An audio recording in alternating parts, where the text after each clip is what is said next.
Live. Everywhere. On netrootsradio.com.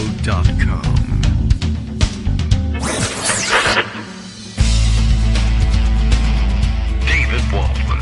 Kagro. In the morning. Now, here's David Waldman.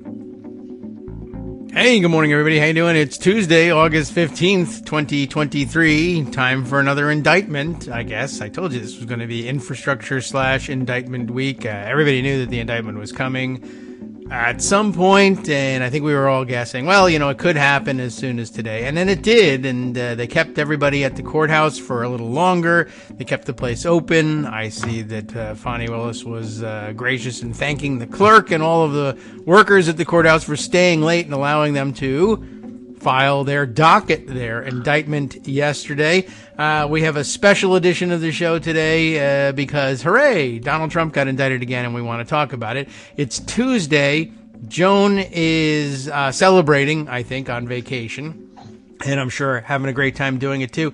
Greg Dworkin, who is usually not with us, takes off on Tuesdays. Couldn't help it, right? He absolutely had to be here for the indictment day today. He's already on board and waiting in the wings, although I guess you could just shout in. I might as well just say you're here. Hi, Greg. How you doing? Hi. All right. See, I told you he was already here. He was so excited for the other plan. The alternative plan was a 2-hour dramatic reading of the entirety of the indictment. I don't know whether I wanted to very badly actually read the whole thing, but last time we tried to read the 40-page document, it ended up being like a 3-day affair. And so this one is 90-something pages. So it's not entirely clear that we'll ever really be able to do that. We might have to, at least for the first couple of days, rely on the sharp eyes, even though sometimes matched with dull wit, at the national newspapers, where people stayed up all night reading these things. The first 15 pages you can skip over. It's just a list of all the people who you have to deliver this indictment to, really.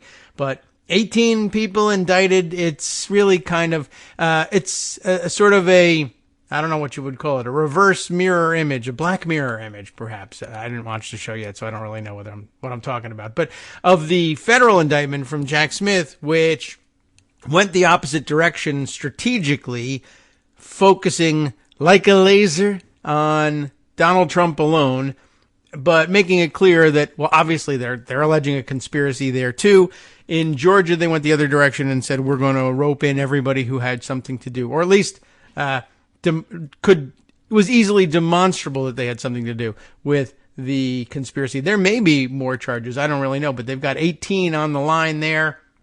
Cleta Mitchell escapes again, and we discussed why that might be yesterday. Now people asking questions, though, about other co-conspirators and why they're not charged. I've seen at least one person asking, given what, I guess what the indictment actually has to say about Donald Trump Jr. being indicted, or being involved in the conspiracy. Why wasn't he indicted? Ruth Marcus is already wringing her hands, as is her professional role in all of this. And golly gee, it might be bad politically. But I don't know. As the kids say on the internet, fellas, is it anti-democratic to have the rule of law? I don't really know. We'll explore all of this and more when we stop talking and listen to Greg for a little bit. Hi, Greg. Hey, how you doing? Okay. So, anything happened? There's this indictment, and it's state charges. And just quick reminder, everybody, because it's state charges, there's no federal pardon in the offing for all that. I suppose the governor of Georgia could pardon him, but the governor of Georgia not on great terms with Donald Trump. Not only that, ever. The governor can't pardon. Is that right? It's a board that does it. It's one of 2 states where the governor can't pardon. Well, who knew? Okay, well, you know. But as you have taught us over the years, oh, you don't like that? Change the law. Right. Let's just grab that. Right. So the legislature could immediately run and say, I, as the Republican leader in the state legislature, can issue the pardons. I mean, I guess you could try that. Well, but here's the thing, and there's a couple of things that I think are so overwhelming. Somebody compared this to myself, Jeff, to Jack Smith doing a cruise missile strike on the leader versus carpet bombing the entire Republican Party, And yet, I prefer which is what this is. the carpet bombing. Yeah, okay. Right? That's a way because of saying it. this is an indictment of the Republican Party. Between the 19 people who were indicted and the 30 some odd co-conspirators They are at so every odd. level of the party, from the White House down to the county clerk in Coffee County, Yeah. one of the breakfast counties. This is the Republican Party that was behind this, that was aiding and abetting Trump on this. And that's why it's such a beautiful piece of art here, this RICO charge that just involves everybody spelling out for people in a way that ultimately, assuming the trial takes place in Georgia and isn't moved to a federal venue, will be televised.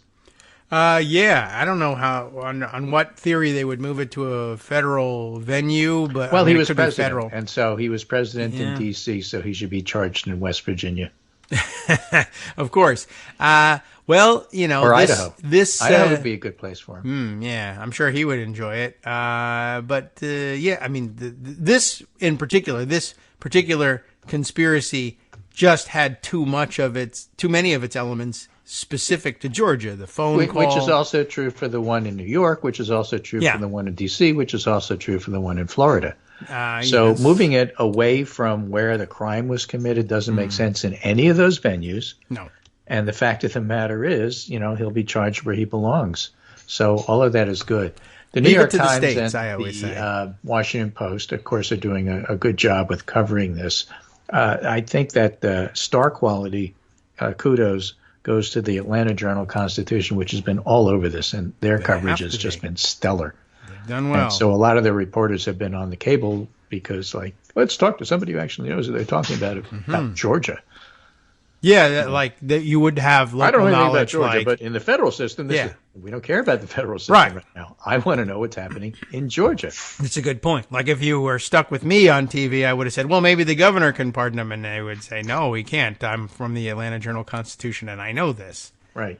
It's a board that does it. And I'm bored here's right another now. thing. Yes. There are mandatory sentencing guidelines for RICO charges, I can believe that. but it doesn't mean that Trump will automatically, if convicted, go to jail, because it's a 5-year minimum sentencing Sentence, yes. Anyway. or a fine. Yeah. And given the fact that Trump is a former president with Secret Service issues about, you know, having to put him in Guantanamo because where else can you really do it? You know, it may be a fine, but just one of those things that gets thrown around. Oh, my gosh, this means he's going to jail. This means he should go to jail. Yes. In fact, David Rothkopf this morning is out with a Daily Beast piece called Trump Must Go to Jail. When Nixon escaped punishment for his crimes, the people got the message that the president is above the law. We can't make the same mistake again. It's a really good article. Reminds us of a lot of things that happened. Last week, he writes, there was an essay in the New York Times by respected conservative legal scholar Jack Goldsmith, professor at Harvard Law School, entitled The Prosecution of Trump May Have Terrible Consequences. Judge Ludick disagrees, and he's also a respected conservative legal scholar. It warns the costs of the legal political system will be large. It offers a variety of arguments in support of the thesis, which, in my view, David Rothkopf is dead wrong. Goldsmith suggests that even if the Department of Justice isn't driven by political motivation, prosecution would be unseemly. And he speaks to the perceived unfairness. Never mind that there's absolutely no hint the partisans have entered into DOJ's treatment. Remember, Merrick Garland is too slow. Merrick Garland is too slow. Merrick Garland is acting too fast. Yes, right. Oh, and they're practicing that move a lot now. We want a special counsel. We want a special counsel. Not that special counsel. Right. You know, the other side of it is that the people attempting to defend the indefensible, because this one is really hard to defend, it's just spelled out so well as to how many people are involved. How do you defend breaking into the Coffee County voting machines? Look over there. What you do probably the best bet. you know, and I'll tell you, because you could see them do it in real time. You know, the people from the Federalist and the usual enablers and the apologists take the indictment and say, I don't know anything about RICO, and I certainly don't know anything about RICO in Georgia, but what they do is they put together a list of fairly innocuous-looking things and tie it together as being part of a conspiracy. Here's evidence. Okay. Give you a theoretical example. Okay. Let's say I walked into my closet. Why? That sounds innocent, but what if it was to get the gun that I then committed the murder with?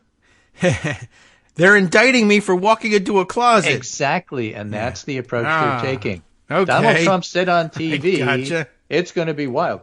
Oh, now they're indicting him for speaking on TV. Yeah. Et cetera, et cetera, et cetera. Right. It's all garbage, but just so you know that that's what's going on. So the thing is, according to the experts, Anthony Michael Crease and other experts who actually know something about, Georgia law, and he had a picture of somebody guzzling a giant spigot of coffee and said, "This is the Georgia State law professors this morning," as we all try to get ready for all the interviews we're going to do today. So you only need two elements, and to show that these things were tied together to form a RICO conspiracy, racketeering. And Fonnie Willis offered 141 of them. Oh, well, that's plenty. So that is plenty. And so the idea here is that RICO was built for politicians who do stuff like this. That's exactly what's going to happen. So let me just mention, in addition, one of the other sweet things about this is that it doesn't just involve, of course, Donald Trump. Now, here's some of the people that it does involve. There's Donald Trump, who faces 13 charges from solicitation of violation of an oath by a public officer. That is to say, he tried to convince Brad Raffensperger to throw the election. Conspiracy to commit forgery because he was trying to fake elector his way into the second term. Yes. False statements and writings. Violation of Georgia's RICO Act, conspiracy to commit impersonating a public officer. I have to figure out what that is about. Conspiracy to commit filing false documents, again, the false electors, and then filing those false documents. So that's Trump. But the next one on the list is co-conspirator number one, Rudy Giuliani. Yeah. And the irony of the crusading district attorney from New York who busted criminal organizations being indicted on a RICO charge is lost on no one. I mean, he used to claim that he was almost like the inventor of RICO. He was the first one to use it against the mob, the actual mafia. Well, this is the FO of FA. Yeah. And he should F off at the end as well. Well, so here's his statement. All right. And it's beautiful in its simplicity and coming back and worm Ouroboros eating its tail. This is an affront to American democracy and does permanent, irrevocable harm to our justice system. Okay, it is. It's just the next chapter in a book of lies with the purpose of framing President Donald Trump and anyone willing to take on the ruling regime. They lied about Russian collusion. There was Russian involvement in the 2016 election. They lied about Joe Biden's foreign bribery scheme. Joe Biden didn't have a bribery scheme. This is Rudy Giuliani in Ukraine trying to drum up garbage Burisma charges. They lied about Hunter Biden's laptop hard drive proving 30 years of criminal activity. So what you didn't know, David, is that this entire RICO charge is just to distract from Hunter Biden. But luckily, Rudy sets us straight on this. The real criminals here are the people we met along the way. Now, the real criminals here are the people who have brought this case forward both directly and indirectly. Yes, the real criminals here are the people we met along the way.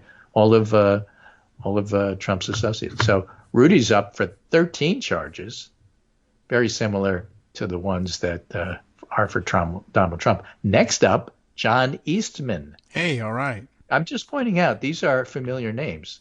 Yeah. 9 charges. Ray Smith III, an attorney working with the Trump team who advanced false claims at a legislative hearing in Georgia. Rudy went down there and tried to explain how Trump really won. Okay. They're getting charged for that. All right. Sidney Powell, of course, because this is the Kraken. Yeah. She promised to release the Kraken. This is the Kraken. Well, yeah. I mean, it ate her, but okay. Kenneth Cheeseborough. Yeah. The cheese. And we know who that is. Mark Meadows. He skated in D.C., but he got picked up here. All right. 2 charges, violation of the Georgia RICO Act and solicitation of violation of oath by public officer. That's because he was on the phone call with Brad Raffensperger when Trump tried to convince him to find me 11,700 some odd votes, one more than we need or whatever it was. Yeah. Also, Meadows showed up at a vote counting facility and put Mr. Trump on the phone with some state election officials and investigators. So Meadows was aiding and abetting Trump trying to strong-arm people, and that's why this is RICO, and that's why Meadows is there. And so did Meadows flip in D.C. and help Jack Smith? Is that why he's not indicted? Or is he going to be in the situation of saying, in D.C., I'm innocent, or actually I'm guilty, but here's the things that I did made you not charge me, and then I got to take a plane at 2 o'clock to go down to Georgia and explain on those very same things I'm innocent. I mean, so that's a real weird situation. We'll have to see how that plays out. Yes. Next on the list is a name probably nobody knows except you do because we told you about him. Oh, all right. Awesome. Who? He's the one I thought might be co-conspirator number 6. And by the way, Boris Epstein is still not proven to be co-conspirator number 6.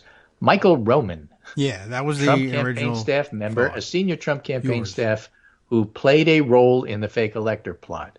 Okay. Conspiracy to commit forgery in the first degree, conspiracy to commit false statements, violation of the Georgia RICO Act, conspiracy to commit impersonating public officer, conspiracy to commit filing false documents. By the way, yeah, that's the answer. The conspiracy to impersonate a public officer. They're impersonating the electors.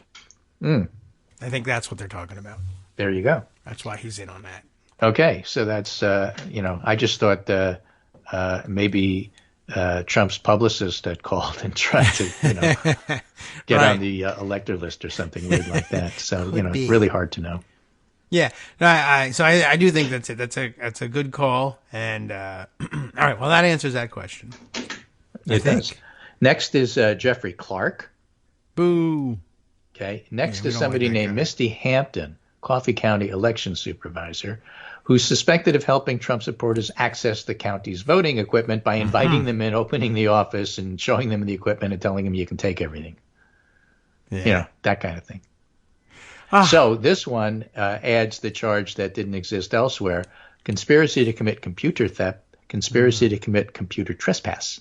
Okay. And, of course, violation of the Georgia RICO Act. Now, again, we talked about this on the show yesterday. This is Coffee County, one of the breakfast counties, directly, south in Georgia. It's not Fulton County, and yet the RICO Act allows Fani Willis to involve what happened in Coffee County, even though she's just the district attorney for, Fulton, just some other county somewhere else. Fulton. The weird thing is that Fani Willis, who, by the way, is probably the world's leading expert on Georgia RICO law. Yeah, I mean, since she's sued under the RICO statute. This now makes 11 times, if not 12, I'm not sure. But she's an expert on it. And she involves stuff that happened in Pennsylvania and Wisconsin with other states and false electors. And so this RICO thing is really broad. And Armando was online trying to understand, because he's a constitutional law expert in his own right, how Georgia people could include, for example, Pennsylvania events as part of their indictment. Okay. And I don't know. But the answer is Georgia RICO appears to be pretty broad in terms of what you can pull I guess in. so. I don't know what. If you what did it that over there authorizes. and then it affects me over here, I get to include it. Well, I mean, if it's all part of a crime that took place in Georgia, the fact that this is meant in Pennsylvania. Yeah, It doesn't really matter. This is and to I think avoid the other way is that that it might sort of be dodge. like walking into the closet. It Yes. looks innocuous, but it's really part of this whole thing here. Yeah, in a way, or you're right. So that you don't avoid charges by saying, "Well, we're gonna do this crime in Georgia, but we're near the South Carolina border, and we'll step across to do our planning, and then come back." And this murder isn't as big a crime as you thought because we actually planned it over there. And hey, what can I tell you? No, that doesn't work like that. If there's a crime, particularly a conspiracy where predicate acts happened, some in Georgia and some elsewhere, it doesn't matter that you're outside of our jurisdiction when you did those things. And we don't even need to necessarily convict you of those things in order to prove the conspiracy either. But we'll acknowledge that they took place elsewhere, but we're prosecuting you for what you did here. Robert Shealy, who's a local lawyer, appeared at a legislative hearing, and his indictment follows false assertions at a legislative hearing where he claimed election workers were double and triple counting votes. So perjury, among other things. Next, Jenna Ellis.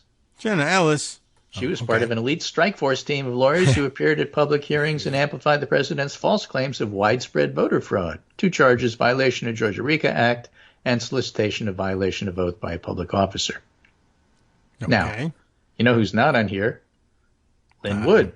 Yeah, all right. And there That's were another. reports that Lynn Wood, I haven't seen them verified, may be one of the people that flipped. So everybody thought maybe. Lynn Wood was crazy, and Lynn Wood, Yes. may well have said to Fonnie Willis, "I'm not crazy. Sidney Powell is crazy. Okay. I'll show you how uncrazy I am. I'm going to tell you everything I know." All right. Awesome. Kathy Yes. Latham, fake elector, former head of the Republican Party in rural Coffee County. I'm telling you, this is an indictment of the Republican Party, certainly the Georgia Republican Party and the Trump wing of the Republican Party. So she was involved in an effort by pro-Trump forces to copy sensitive election software. Ms. Latham was also one of 16 fake electors, so she gets a double whammy there, and she gets herself 11 charges. A fake elector named David Schaefer, who happens to be a former state senator and former chair of the Georgia Republican Party. Yes. He portrayed himself as the chairperson of the Electoral College of Georgia, filed 16 fake electoral votes for Mr. Trump and former Vice President Mike Pence. Another fake elector named Sean Still. And then Yee's publicist, Trevian Kuti, who was trying to strong-arm Shea Moss and Ruby Freeman.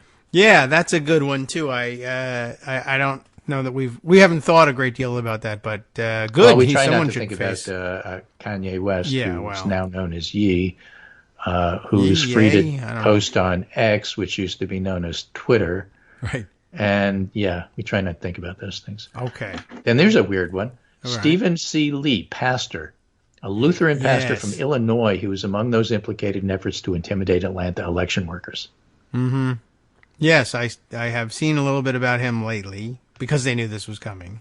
Yeah.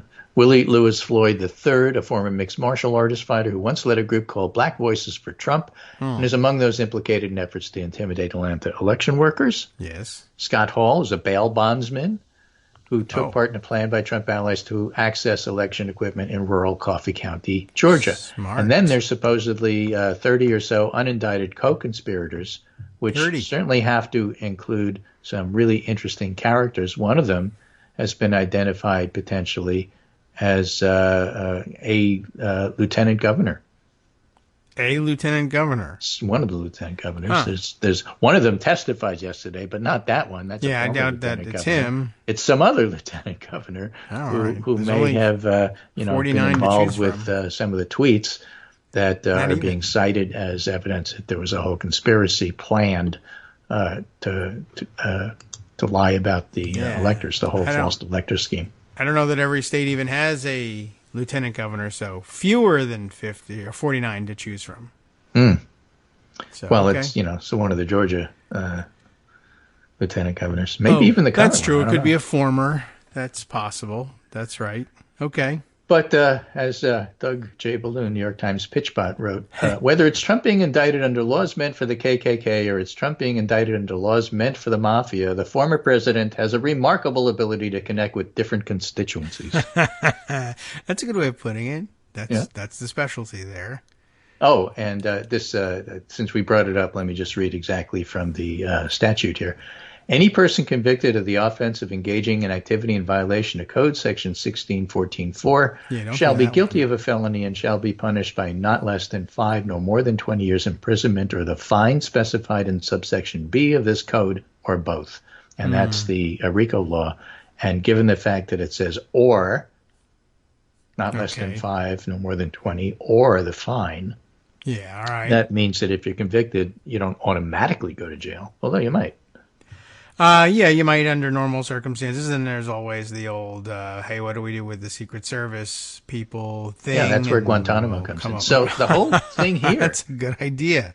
Is that Fani Willis has announced, and the sheriff has announced, they are not going to give any special consideration. All right. They have been arrested. Wise. Yeah, good. They have to appear, I guess, by next Friday. Yes, as a matter of fact, we have special claim to this because the date that they need, their surrender deadline is August 25th. And no show is better suited to covering that, not just because it's Donald Trump's arrest, but because August 25th is my birthday. That's my birthday present. And it's also Armando's birthday. That's great. So you guys have a terrific birthday present. And the it's the sheriff day before said, Scott's you know, birthday. if he's indicted, he comes down here, he gets fingerprinted, That's he gets right. a mugshot.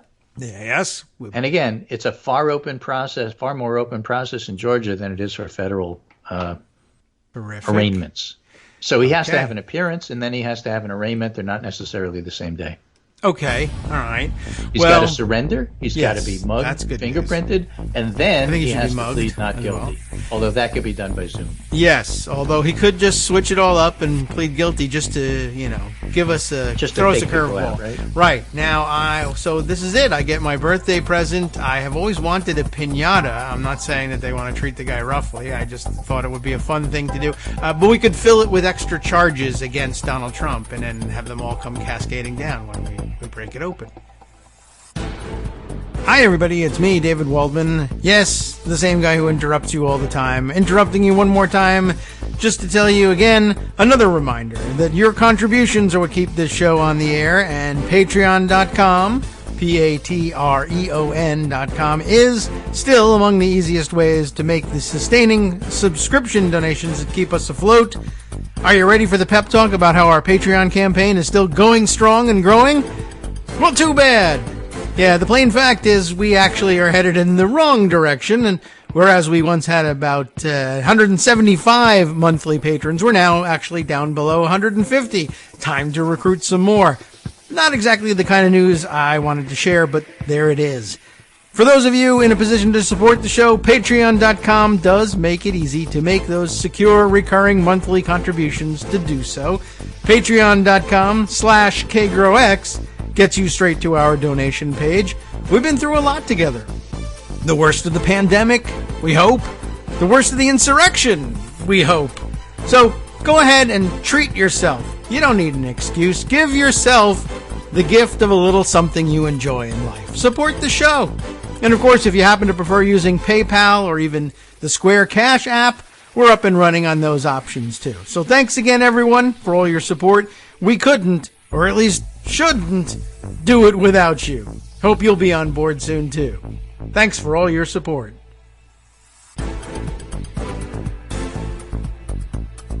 All right, welcome back now to the Kagro in the Morning Show here on Netroots Radio, except it's not here on Netroots Radio. Today, for the record, it won't make any difference when you're listening to this on podcast. Power is down at Netroots Radio today, Netroots Radio headquarters. So I spent a good deal of the first portion of the show answering texts and tweets and toots and other things that get posted, whatever they call them, at Blue Sky and elsewhere, individually, all the people discovering individually that they couldn't find the podcast, which is, it's nice, or the broadcast, the stream. Nice to know how many people are dependent on hearing it in the morning. But yeah, we'll record this and release it as the podcast at Netroots Radio headquarters, where they have no power. They'll never know because they can't even play the podcast, I guess. Or maybe they can do it on their phones if you really want to waste your power on that, but also sympathy Release for the hamsters. Yeah, too hot for them to work though, and this may be a real disaster because Netroots Radio is out there in the Pacific Northwest where it's supposed to be, coolish kind of and place. raining. Yeah, mostly. And Justice was telling me it was like 110 degrees out there. The huge, and like everyone, they're suffering with heat waves, and. But what a day to be without power, specifically air conditioning, but also the live stream of today's show. But anyway, you'll all hear it eventually, and you clearly know the news. That's why you were trying so desperately to tune in. You can't hear me apologize for the lack of live stream, but Until later. Right.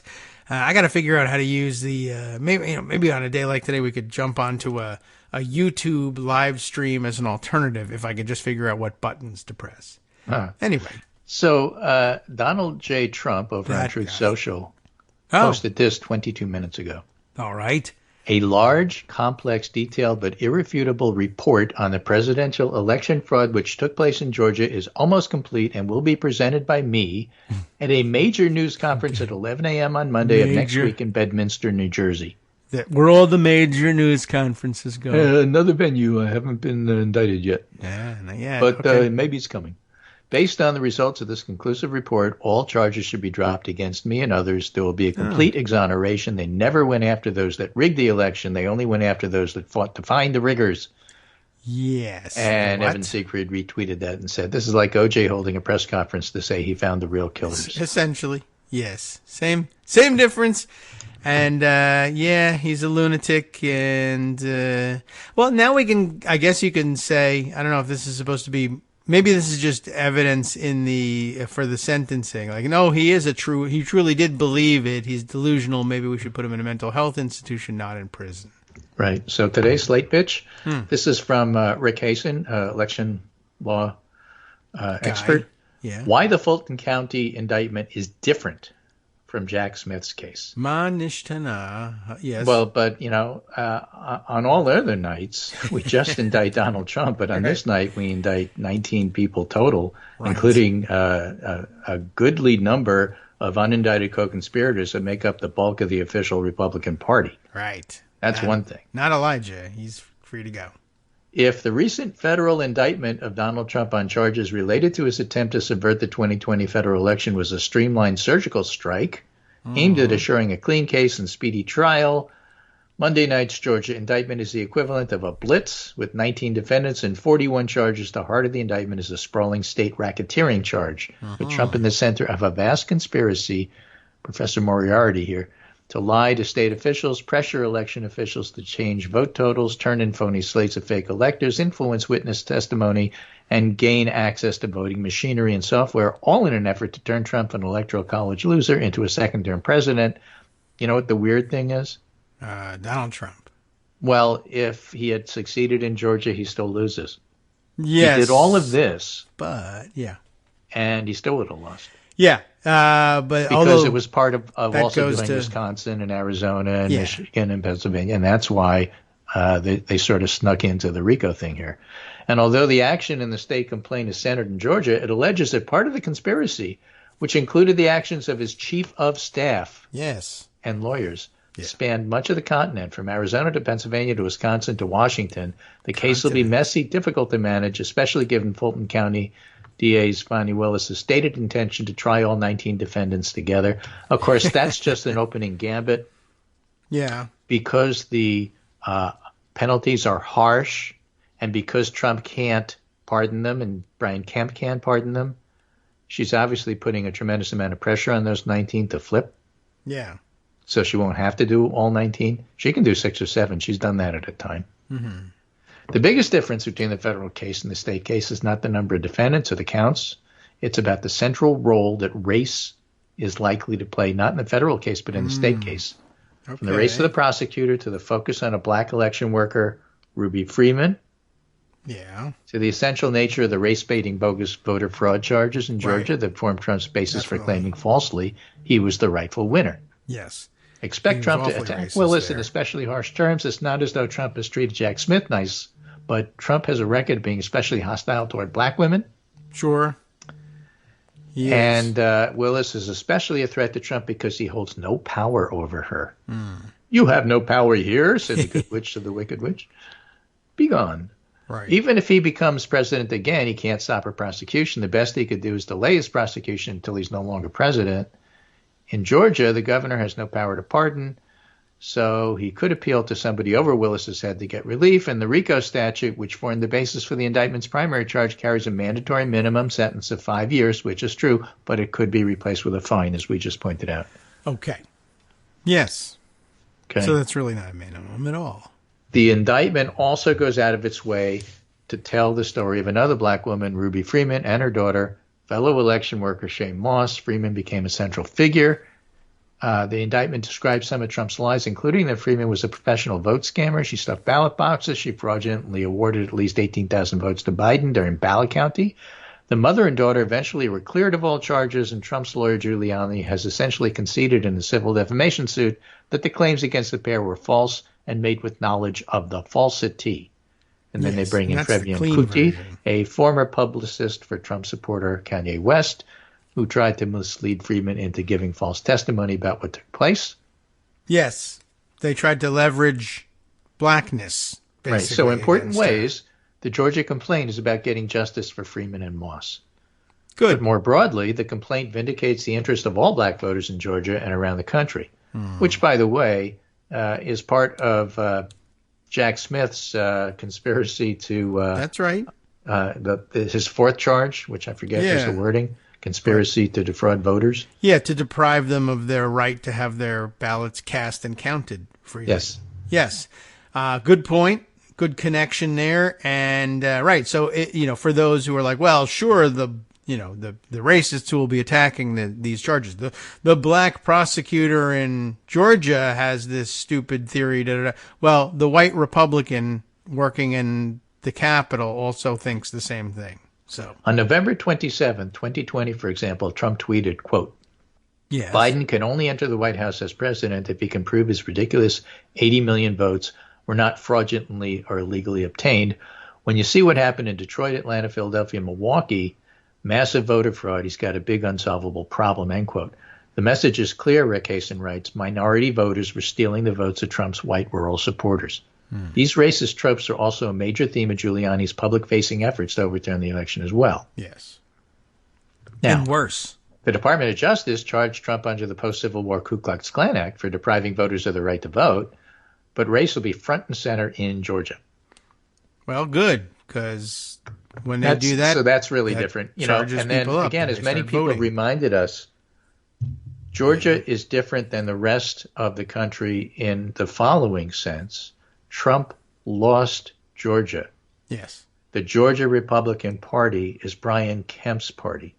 Yes, there's a Trump faction, a huge one, but a lot of Republicans in Georgia, unlike the rest of the country, are sick and tired of Donald Trump and want him to go away. Yeah, that is good news. So when he does this, the question on the table is, all right, 2024, who is Trump convincing to vote for him who didn't want to vote for him the first time? Georgia is hardly a left-leaning state. They voted for Ossoff and Warnock. Yes. Trump has a losing streak in Georgia. And the fact that it's all happening in Georgia is key to having the Republican Party split, which would be fine with me, and have the MAGA faction walk, or otherwise come to their senses, which is okay. A two-party system is what we have, and I wouldn't mind having a sane Republican Party. I mean, it might be nice. Mitch McConnell's trying to make that his legacy. No one thinks it can really go back happen to Reagan, anymore, but Republicanism. Ain't going to happen, but I'm just saying. Right. I mean, and as we'll note for the record that we could go back to that, and it would be 100 times better than what we have now. But yeah, eventually when you get there, you have to acknowledge, oh yeah, right, actually this other party sucks. They're horrible. But, they're just regular horrible people that you can defeat by voting against them. Right. So Georgia is just so central for so many reasons. It's different than the other cases. It involves so many other people openly instead of just co-conspirator, hiding behind that. Nice. It involves so much of the Republican Party. It's all about race. It's everything out in the open in terms of what happened and why. Yeah. it's, that's good. It is good. Many good things happening with this. And, yes, race will have to play a large part in what's happening here. And of course, there'll be accusations, I guess we can pretty easily predict. It doesn't take any special power to predict. Well, Republicans will then point at that and say, see, this is like racially motivated as well as politically motivated. This is the CRT of lawsuits and da-da-da. They'll pull out all of their lingo.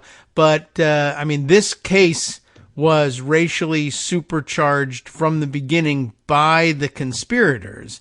And in particular, I'm thinking of Rudy Giuliani and the way he appeared before a hearing of the Georgia state legislature. That's the Rudy we know from New York City. Yes. And the Donald Trump we know from New York City as well. Execute the Central Park Five guy, who made a point of not only was he making allegations of, of voter fraud that were lies when he was showing the videotape of the alleged suitcases full of votes, but like out of nowhere, to a normal person, except we know this comes from deep within his heart, he's now describing the way they're passing things back and forth between one another, like doing their work and sharing things, as it turns out. In this case, what was it, like gum that they were sharing, or mints or whatever, with one another. Like, and he's like, look, it's like they're passing heroin or crack. They're like drug dealers passing things back and forth, these stolen votes.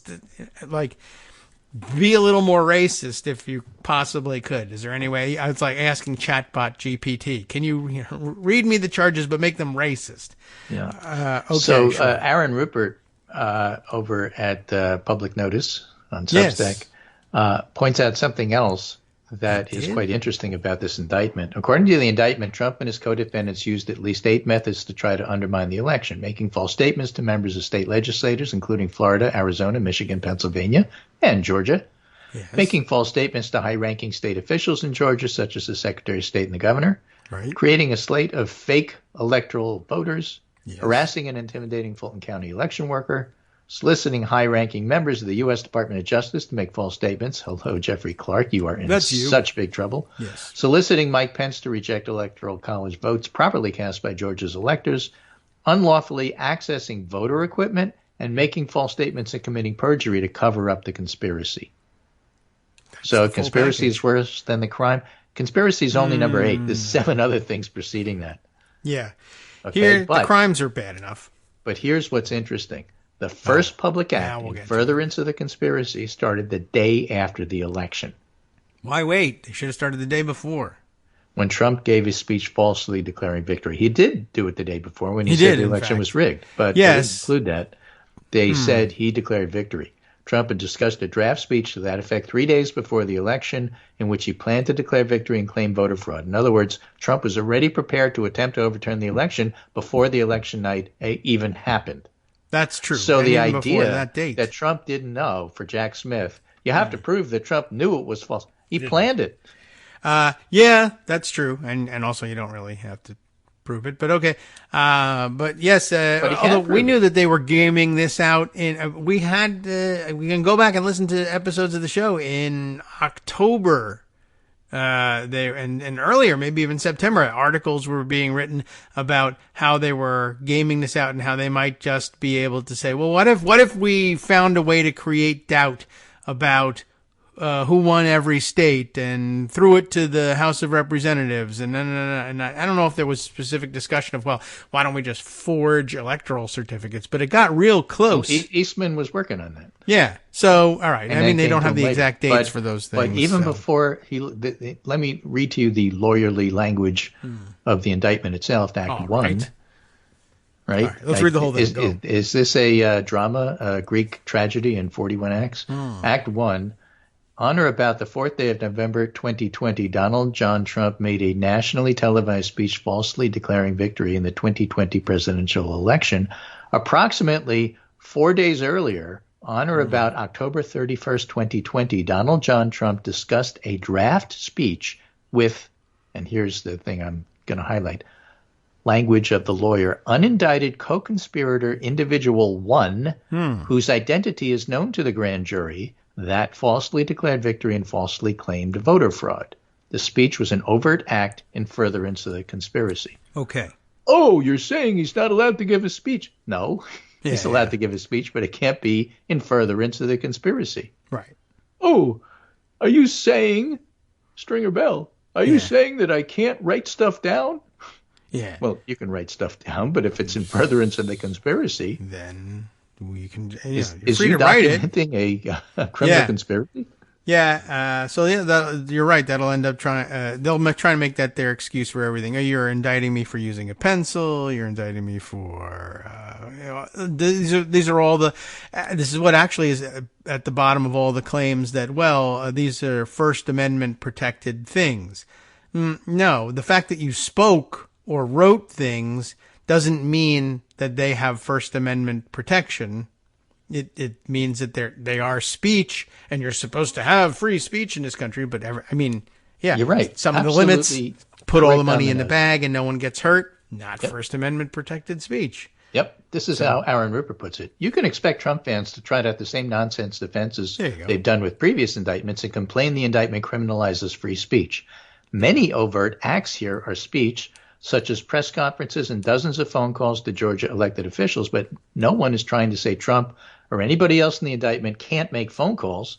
No one is saying Trump or anyone else in the indictment can't complain about the 2020 election. What this indictment lays out is that 19 people who knew they were lying about it took dozens of affirmative steps to get other people to undertake actions to overturn the election. Mm-hmm. It's not a crime to make a phone call, but if that phone call is part of a coordinated plan to accomplish something illegal, it can be an overt act. And think about it this way. Renting a car isn't illegal, but renting a series of cars as part of a nationwide scheme to rob banks can be an overt act, as can being the person who does all the planning, even if they never go out on a bank job. That is right. That's why we have that rule, because people claim that all the time. Hey, I didn't really do anything. I was the guy in the office who said, or who moved the paperwork around. Yeah, with the idea of being stealing $1 million. Right. I didn't know how much I was going to get. So another thing surfaced in this indictment is that the efforts to undermine the election not only started before the election, but they didn't end after January 6th. The very next day, and one of them was like a year later. Oh? Huh. Well, I'll find what it is and read it maybe. The very next day, as the nation was reeling from seeing an insurrection play out on live television, Sidney Powell and 3 other defendants, Kathy Latham, Misty Hampton, and Scott Hall, began in earnest their efforts to illegally access Dominion voting machines. CNN had previously reported this appeared to be top-down push by Trump's team, but now they say as late as April 2021, an unnamed, unindicted co-conspirator was illegally sending data copied from Coffee County voting equipment to an attorney associated with Sidney Powell. Linwood. Maybe. Yeah, or one of his dudes. But there's any number of small-time players, some of whom are actually named in the indictment here, and others, I guess, who are still unindicted. But, this encompasses all levels. So part of what likely did Trump and his co-defendants in here, says Aaron Rupert, is the specificity with which they made their false claims. Co-defendant Ray Smith, that's Ray Smith III, I think, an Atlanta area lawyer, didn't just tell Georgia Senate he thought there were illegal votes. He told the Senate that in 2020, 2,506 felons voted illegally, 66,428 underage people illegally registered, and 10,315 dead people voted. Yeah. And no one knows where those numbers came from. They're wrong. Right. And once you're pushing that level of specificity, it's straightforward to push back and demand proof. And when the proof repeatedly fails to materialize, to conclude somebody's lying, to get an elected official to take an illegal course of action. Guess so. I mean, clearly those numbers are put in there to make it sound like, well, nobody would claim anything. Nobody would make up a number specificity, right? Unless they had reason to come to that conclusion, and that's what they were hoping you would think and not look into it. Even though, really, most people say, well, where the hell did that come from? Right. You end up drawing more attention to the problem by making up numbers like that. Sometimes you get a weak-minded one, though, like a stormtrooper at Mos Eisley, and he just says, move along. Right. So ultimately, Trump's diehard supporters don't seem to care a bit. Their hero now faces over 100 different criminal counts across his 4 criminal cases. It's utterly surreal And it's a testament to just how broken the modern right is. And I would add not just the modern right, the modern Republican Party. Yes. Well, they were cut out for some conspiracy. of our greatest and most wonderful reporters just sort of avoid trying to say that outright. Say it out loud. Yeah. This is the Republican Party that she indicted. I mean, if you really feel badly about it, you can sort of hint that it's not necessarily all of their fault, but I mean, that's how it was so easy to fall into conspiracy. They were handed a hierarchy and an organization, and they were given the keys because he was allegedly president of the United States at the time. And that's what you do with the Republican Party. If you're a Republican president, you give that person the keys, and he, pushed the buttons and pulled the levers and made people do things for him because he was supposedly president. It's just that he was asking them to do things that were either illegal or in furtherance of an illegal conspiracy. But for those people who tend not to believe that there could be such conspiracies or doubt all RICO indictments as overbroad and imagining relationships that don't exist, this is a formal party structure. It wasn't a hard thing to make people fall into line when the boss asks for something, even if it's something horrible. So it should be much easier for you to believe that you could get such an organization on board with a conspiracy. But you already believe it. So the New York Times is doing their best to minimize this.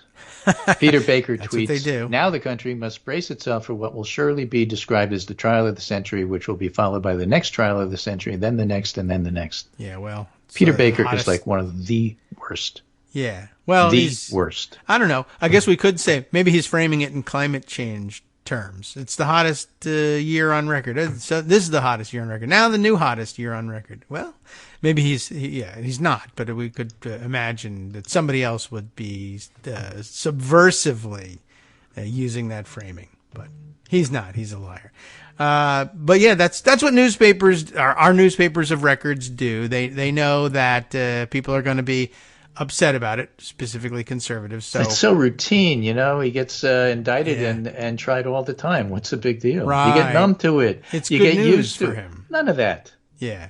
And over at the Washington Post, as I said, professional hand-wringer Ruth Marcus is fretting that this might be just one step too far. Oh no, I'm deeply concerned. She's turning into Susan Collins. Ruth Marcus has a history of this. This was every Ruth Marcus column during the end of the George W. Bush administration, where it was like, the potential charges piling up with him too. He ought to have been impeached. No one wanted to do it for various reasons. And Ruth Marcus was, this is endangering democracy if you were to pursue this investigation or even impeach him. She's unhappy because that speech that we just talked about, which is the first overt act. Yeah. She thinks using a candidate's victory speech as evidence against him is one aggressive move. Well, in Washington, it's just accepted you're allowed to lie, cheat, and steal, but just don't go too far. I mean, I guess that's what the rest of the country looks at and says, Beltway. Yeah. Inside the Beltway, you guys are so effed. I see what she's getting at, but even so, she hedges and says, well, as long as you don't go too far. Yeah, well, he went too far. You're wrong about that. And again, she's indulging the Trump exact same playbook. Well, you can't indict him for making an election night speech. I'm not.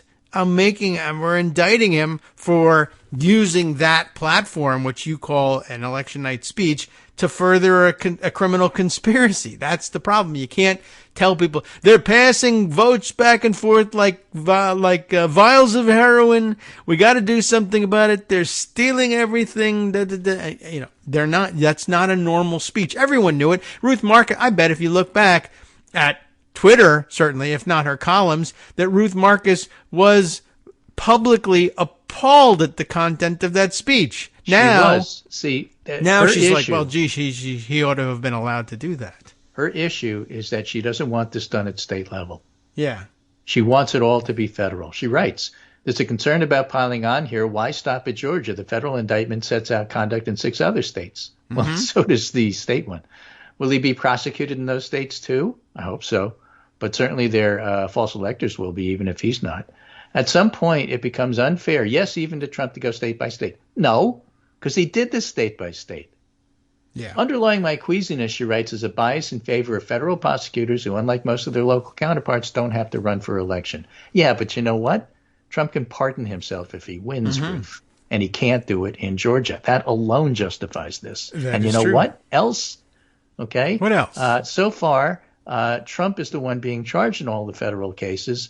This gets Rudy and Mark Meadows and John Eastman. The others didn't. And it explains to the country why this happened, and it'll be televised. So you can take your favor of federal prosecutors and you could stick it where the sun don't shine. Yes. And you could stick, for that matter, you could see where the sun does shine as well. Just make sure that it goes where it don't shine somewhere along the line. I say preferably first. So, yeah, incredible hand-wringing, all for the wrong reasons. Yeah. And, this is one of those where I didn't get angry through. when I read the beginning, but now that I'm reading the end and seeing why she says what she says, this is awful. All right, we'll read it and do more, get more angry about it. I think she's terrible, and she does this all the time for almost everything. And the whole basis, like even if there were an intellectual basis to it somewhere, that too is garbage. Well, it really ought to be handled at the federal level, et cetera, et cetera. It is being handled at the federal level. For one thing, it is. Two, this helps the case more than anything.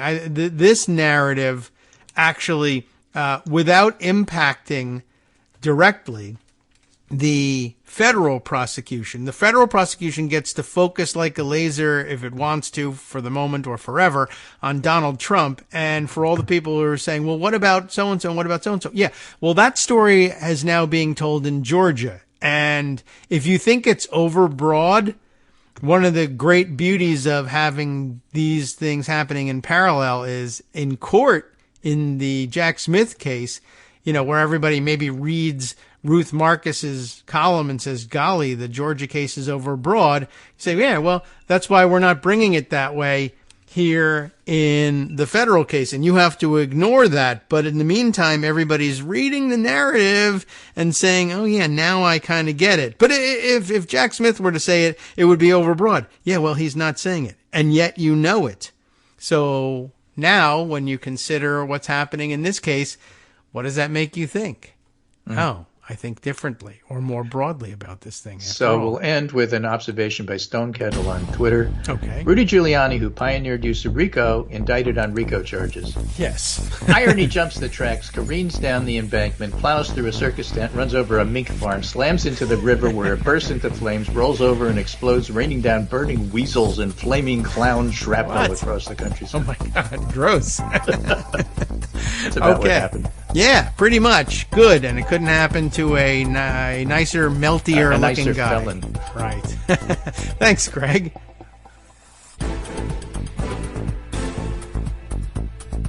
All right, welcome back now, sort of. I mean, you're not actually being welcomed back to the show on Netroots Radio, but we often say that this is a show that's hosted by Netroots Radio because it's usually true. Anyway, let's see. We're going to continue with this for the next hour, obviously. And those of you who are now tuning in via podcast we're expecting this the whole time anyway. I'll start off by noting for the record that on one of the other social media places, somebody grabbed something from the Bird site and put it up here, and I'm going to read it to you. And the upshot is it's Sam Stein, who I guess maybe doesn't have a presence on the other social media platforms yet, but pointing out that you'll remember this great hit. He says this GOP official's quote of Trump's actions shortly after the November elections continues to be an all-timer. What is it? It's the quote from somebody, some unnamed Republican who gave the old, what is the downside? Remember this one? What's the downside for humoring him, Trump, for a little bit this time. I'm already mangling things. What's the downside for humoring him for this little bit of time? No one seriously thinks the results will change, said one senior Republican official. He went golfing this weekend. It's not like he's plotting how to prevent Joe Biden from taking power on January 20th. He's tweeting about filing some lawsuits. Those lawsuits will fail, and he'll tweet some more about how the election was stolen, and then he'll leave.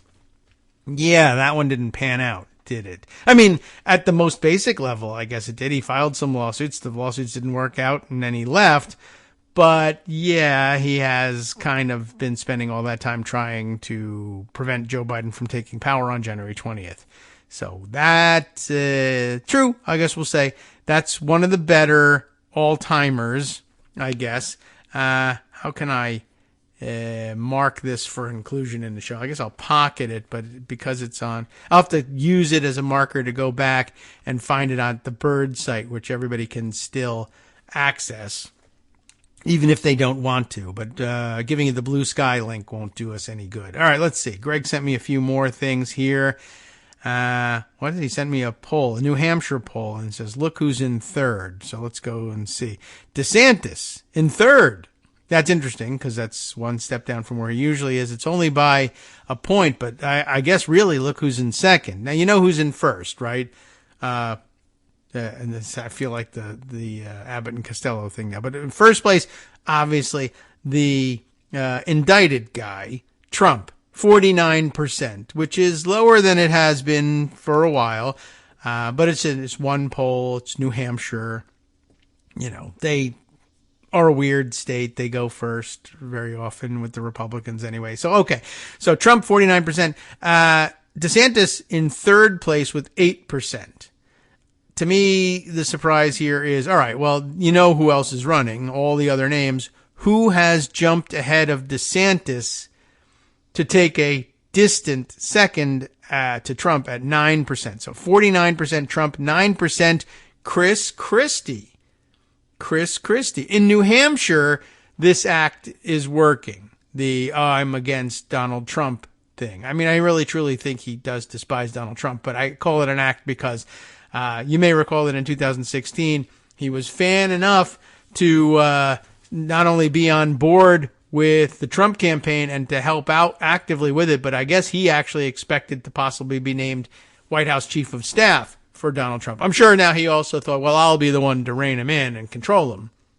But, and he might even have meant it, and Trump might even have understood that he meant it, which is why he came nowhere near the nomination for White House Chief of Staff. But anyway, we all have come to expect that his principled stance against Trump now would net him in the neighborhood of 2 to 3%. Nationally, anyway, and that's really what's panning out. But in New Hampshire, it seems to be working. So, you know, I mean, it's just noise, the difference between 9 and 8%. By the way, in fourth place here, again, if I told you this is New Hampshire we're talking about, who would you think might occupy that spot? You know, there'd be various guesses, but the answer is everyone loves him, Tim Scott. So Trump, Christie, DeSantis, Scott at the moment.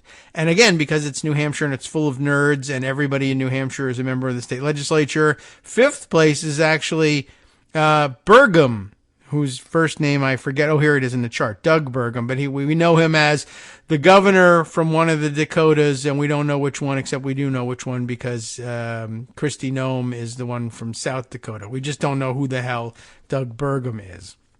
And then the rest of the list, Nikki Haley, Vivek Ramaswamy, and then Johnson. Who's Johnson? Perry Johnson. And then Pence. So it's funny. There really are no more old-line New England flinty conservative Republicans in New Hampshire. They've all been replaced by vaping libertarians.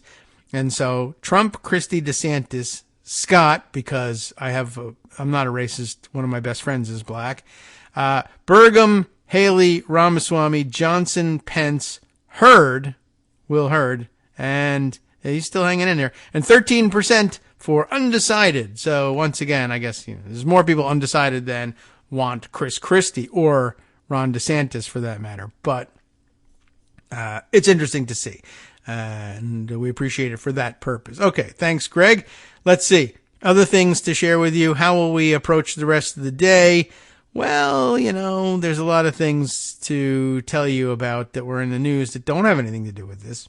But to hell with that. Let's talk more about the indictments. And let's see. Is this the one I wanted?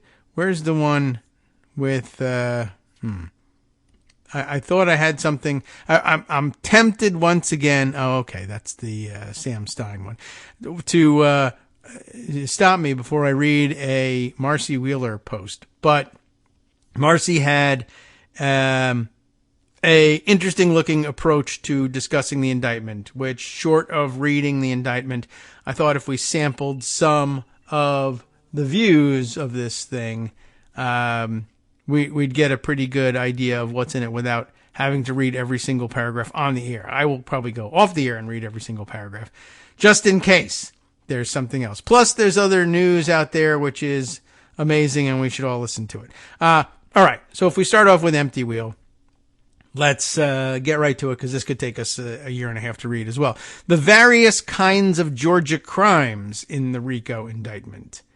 Although we should have done this in the opposite direction and maybe started with Terry Canfield, who was looking sort of more at the general overall picture, or one of the papers of record and their digestion of it. But we'll jump straight into the weeds, because I'll just assume that you have read or already inherently understood most of what makes up the indictment and how things worked in Georgia. And Greg gave us a good explainer yesterday, even before the indictment came out.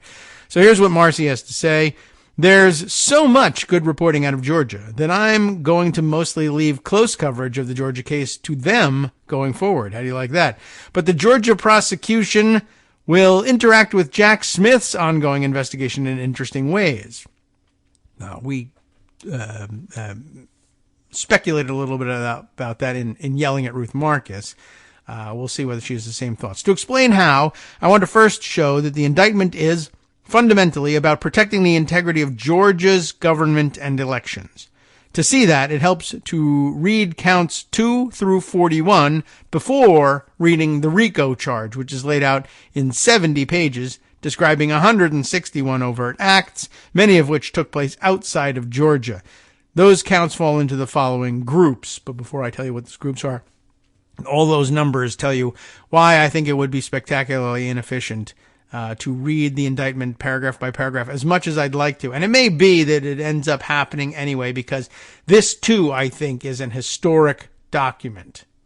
And it's a momentous thing in American history, and it ought to be read and closely noted. But, okay, here's the following groups, those counts from 2 through 41. Fall into the following groups, according to Marcy's taxonomy: lies to and solicitation of Georgia officials. And this is a great argument for why Georgia and why a state charge and why Ruth Marcus is crazy for thinking that it ought to only be handled on a federal level. By the way, yeah, her headline was something like, is the Georgia indictment one too many? And the real answer, as I gave on one of the social media sites, is it is 49 too few. Every one of the 50 states should be bringing a similar charge. Georgia has a special case, both because of the phone call to top officials that was on tape and the special circumstances of everybody trying to actually steal voting equipment in Coffee County. But we know of several states where for instance, the fraudulent electors gives every one of those states that attempted that has special status. There's something even more serious going on here than in most other states. But even the states where they didn't attempt to do this, as in Colorado, for instance, there was no attempt to register paperwork for fraudulent electors, no forgeries. And by the way, I guess is this the first indictment to actually take note of this too? Because I think I saw some people discussing it on social media yesterday. Something that I thought we speculated about when we first contemplated charges and about the electors at all was that, remember, these forged documents are mailed to Pence, or they're supposed to be mailed to Pence and to the National Archives and, of course, to all the other recipients under the Electoral Count Act who are supposed to get a copy of their things. But that's mail fraud and a federal offense all by itself, never mind all the rest of the stuff that you had to do. So I think, I don't know, for some reason I saw people discussing that yesterday. It might be embedded in this indictment. But anywhere where they sent fake electors certainly has a case like Georgia's. In Colorado, where they didn't file false elector slates, there was still the weirdo local clerk who was breaking into election machines. I don't know whether they can establish any connection between her and the Trump campaign or the White House or whatever.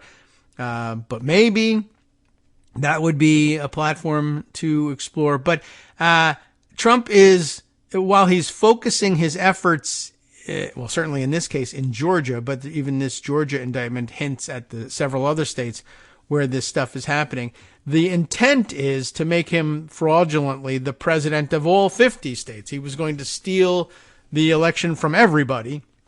Everyone ought to see whether they can put together predicate acts that constitute a valid conspiracy in every single state.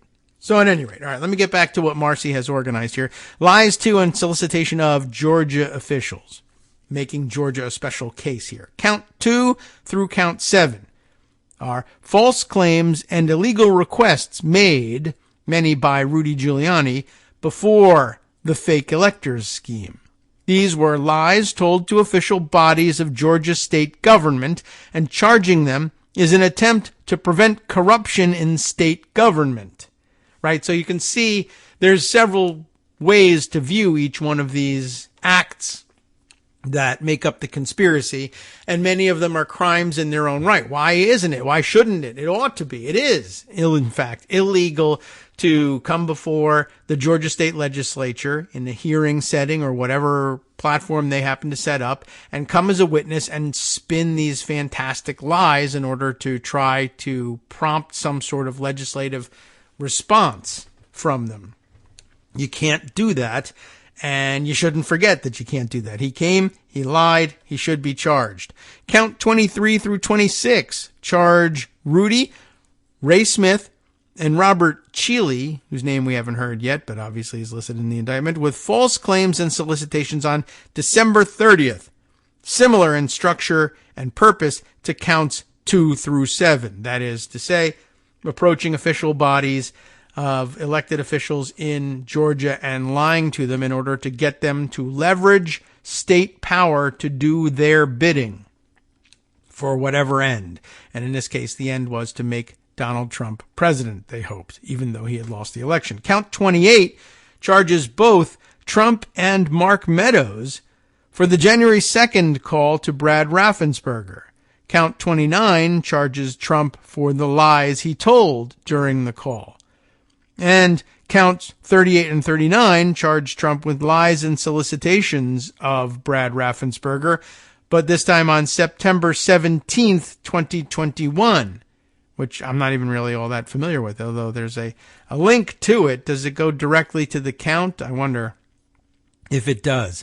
Count 37 here. Yeah, let me see. This is... So the counts 38 and 39 are the ones in September 17th. So did it say, I said it started on 37, so let me scroll down. 38 was, let's see, Donald Trump, the offense, solicitation of violation of oath by a public officer for the said accused, all right. On or about the 17th day of September 2021, unlawfully solicited, Trump did, requested or importuned Georgia Secretary of State Brad Raffensperger, a public officer, to engage in conduct constituting the felony offense of violation of oath by a public officer by unlawfully decertifying the election or whatever, this is the quote from Trump, decertifying the election or whatever the correct legal remedy is and announce the true winner. This was in September of 2021, in willful and intentional violation of the terms of oath of said persons, etc. Okay, so he, I guess in September of 2021, is still trying to get him to decertify the election in Georgia. All right, well, no, that's not going to happen. Very dumb, and okay, also another charge against you. So that ain't great for you, but it's wonderful for us. All right. What about the fake electors, really fraudulent electors, as we like to say here? Count 8 through count 19. These are a series of 6 paired charges tied to various kinds of fraud involved with the fake electors. In each pair, the first count charges David Schaefer, Sean Still, and Kathleen Latham for doing the fraudulent thing. And the second count charges Trump, Rudy, Eastman, Cheeseborough, Ray Smith, Robert Cheeley, and Mike Roman with soliciting the fraudulent thing. They're a near parallel to the Michigan charges against the fake electors, more on that later perhaps, except that in Georgia, only the three most culpable fake electors are charged, and there's a mirror charge for Trump's side of the conspiracy. So that's kind of interesting.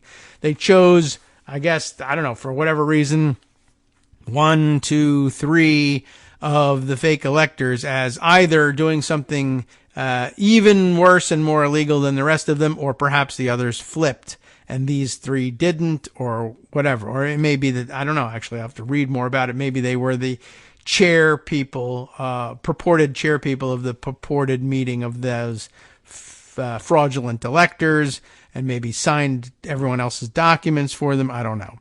But for whatever reason, it's there. And more importantly, they also say, yes, here's the distinction, right? These three people did the fraudulent thing of pretending to be electors, but these other people solicited them to do so, and that's a crime too. Next up, attempts to entrap Ruby Freeman are a new species of charge here. Counts 20 and 21. These two charge efforts to defraud Ruby Freeman by offering her help when, in fact, they were an attempt to entrap her. This is the weird part of the case.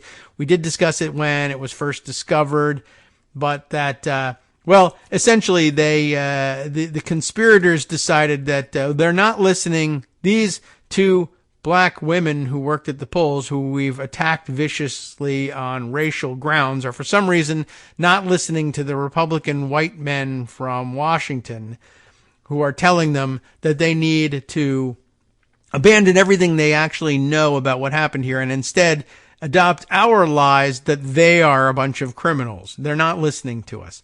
But maybe we can send some black people who can convince them that, especially if they have some connection to black celebrities who are, we think, well respected in the black community everywhere because we're white racists and we think all black people are pretty much the same.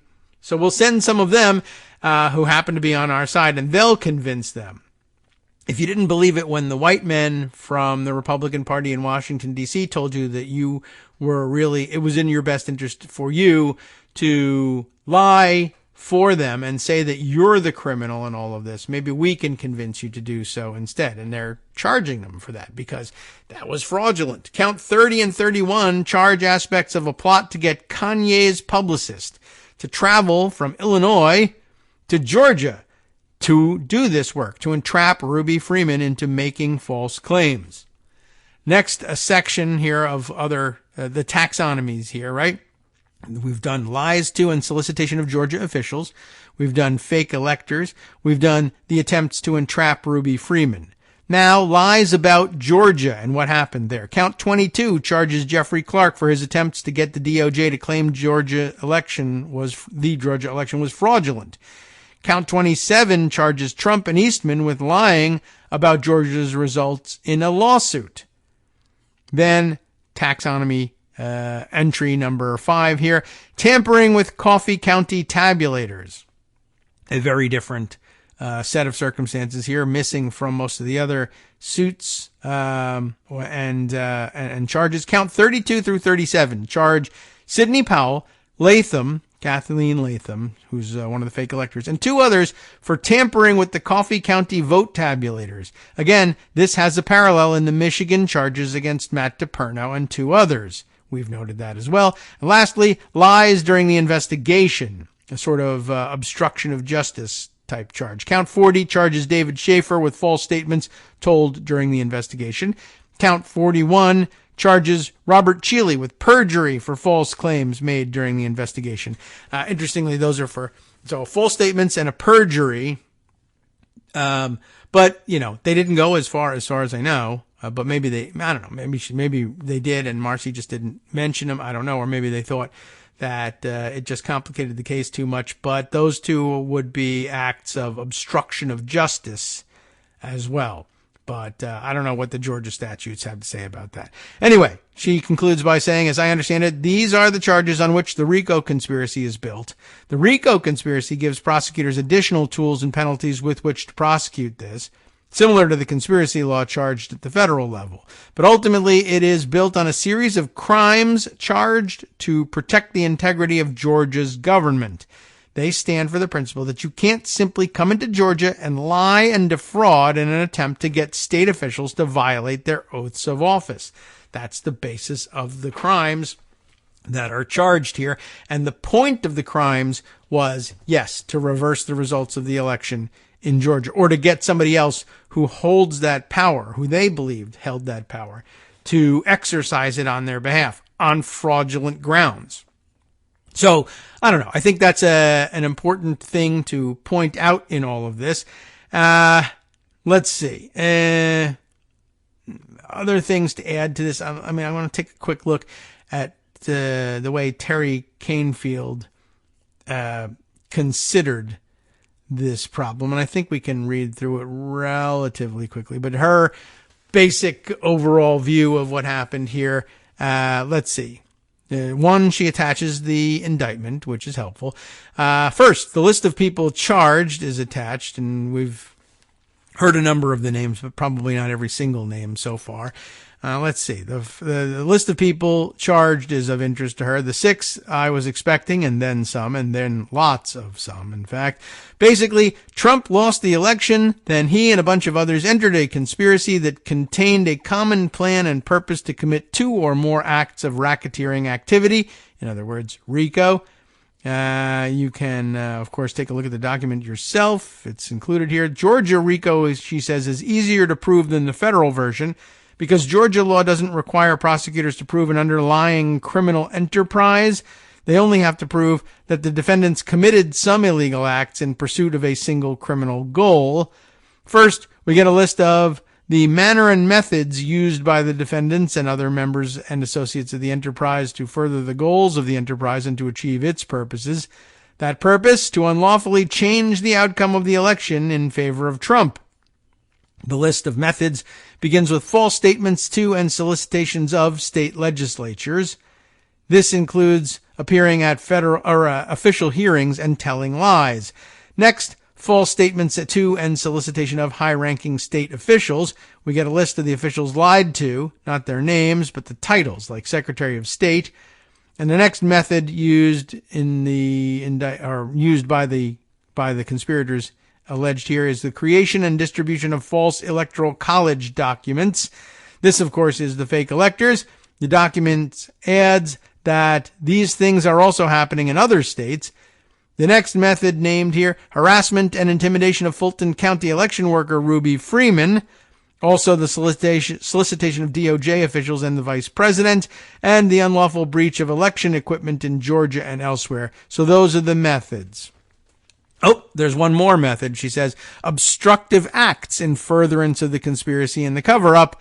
That would be the false statements in the last section of Marcy's taxonomy here. All right, so it's pretty much they all agree, or they both agree, that there are this basic breakdown of things. I don't think there's anything more being added here, but at this point, I will jump around to some of the other things. Maybe do we want to read? Do we want to get outraged? Oh, we only have 2 minutes left to get outraged. So maybe not. We won't spend any time on Ruth Marcus at the moment. Other things to, oh, you know what? Maybe here we can throw in a couple of other stories that we don't have to get to in full, but which are nonetheless very interesting and out there. We got a minute to say Ronnie Jackson is in trouble down in Texas, and I thought I had put aside a piece from Daily Kos on that one, but I guess I didn't. Instead, I'll go to the Texas Tribune and tell you the basics here. Body cam video from police down there shows a confrontation between Ronnie Jackson, Congressman Ronnie Jackson, the drunk guy, and law enforcement. The footage shows Jackson being tackled to the ground and placed in handcuffs, which sounds like terrific video to watch over and over and over again, with the Amarillo Republican directing a profanity-laced tirade toward a trooper.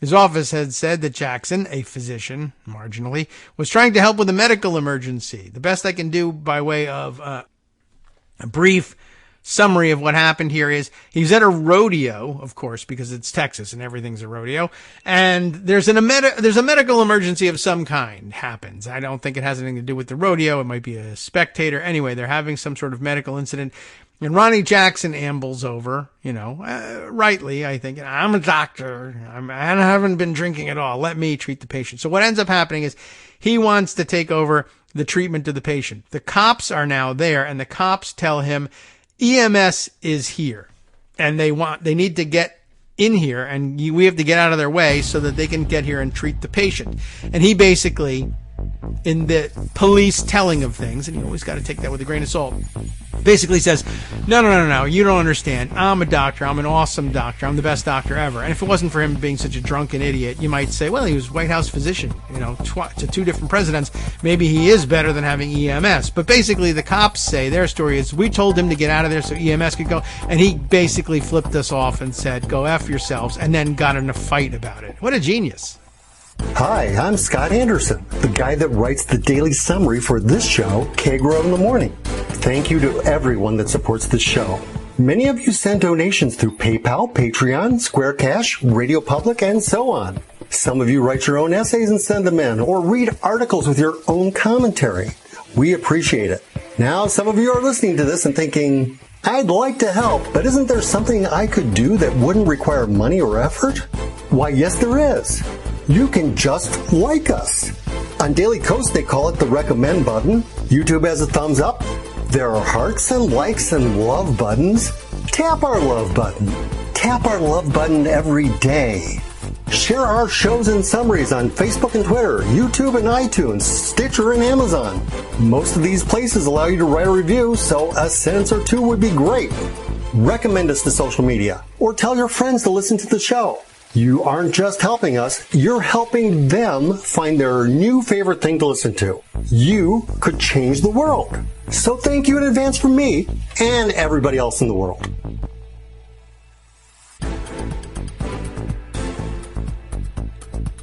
All right, welcome back now to the Kagro in the Morning Show here on Netroots Radio. Just occurs to me now, of course, we're not on the live stream today. Why are we taking these breaks? And the answer is, one day we may use this as a rerun, but I don't know. That would be an awfully specific rerun. We might have, maybe we'd be celebrating the anniversary of his, of the indictment that successfully takes down Donald Trump or something like that. Anyway, it doesn't really matter. But when we left off, we were actually talking about something completely different. But again, just to quickly summarize what had happened here, Representative U.S. Congressman Ronnie Jackson got himself, detained anyway, at this rodeo in Texas. Again, there was a medical emergency of some kind. He, being a doctor, but maybe one of questionable abilities, but not in his mind, shows up and says, I'll treat the patient. The cops say, EMS is here. Let them get in here and try and work this thing out. And he says, F you, I'm the smartest guy in the room, and let me treat them. And they were basically like, you need to step away, sir. And he says, F you, do you effing know who I am? And then they tackle him. It doesn't exactly go like that. He doesn't actually pull rank until it's too late. But there are some other witnesses who say, well, I don't know. They're not that clear. The cops are not all that clear with him about exactly why they need him to move away. The witnesses feel like it wasn't entirely clear and that they didn't make it entirely clear that EMS was trying to access the patient, and that's why they needed him to move aside. But the cops are adamant in the aftermath that, hey, listen, you just comply. This was a matter of, we gave you an order essentially and you refused to obey it. And this is what happens when people refuse to obey police commands. So, while that's never a great excuse, because I don't know what this whole thing about, you have to obey every order of the police thing is about. But when guns are drawn, it makes a certain amount of practical sense so that you don't get shot, although sometimes you get shot anyway. And so this is also a little bit of a taste of, some people live with this all the time. And guess what? You should have a little bit of a taste of it so you see what it's about. I'll bet Ronnie Jackson will be all about defunding the police now all of a sudden. Anyway, so there's some dispute about that. And there's some detail in this Texas Tribune article that helps, at least it doesn't clarify what's going on, but it clarifies that we never really know what's going on in any situation by giving us enough details so that we say, well, I don't know exactly what the F this is. I would have to maybe have been there. I'll view the tape. We'll see what happens, but there you go. Anyway, newly released video shows Ronnie Jackson being slammed to the ground by police and angrily confronting a state trooper with profanity during a hectic altercation late last month at a rodeo outside Amarillo. And there's some choice language in here. Well, how can we do this? We'll get our censoring horn ready here and we'll say, what Jackson says, and this is what makes the video so spectacular, is you are a effing full-on D, essentially. I think you can actually get away with saying that one on the radio, but you're a effing full-on male appendage. Jackson told the trooper after being brought off the ground, that's the wrong word, but okay, according to body cam footage provided by the Department of Public Safety, you better recalculate, MFer or mother. Yeah, all right. I like that. I guess that's his military background. You better recalculate. You can see it recalculate. That's pretty good. Anyway, so what happened is God only knows what. But, so like I said, there's some witnesses who say maybe it wasn't the clearest thing in the world what the cops wanted. On the other hand, it's like, they got you out of the way. And Jackson's problem is he's a guy with a little bit of power and he's too arrogant to just sort of give it up. So, he essentially makes someone else's medical emergency all about him.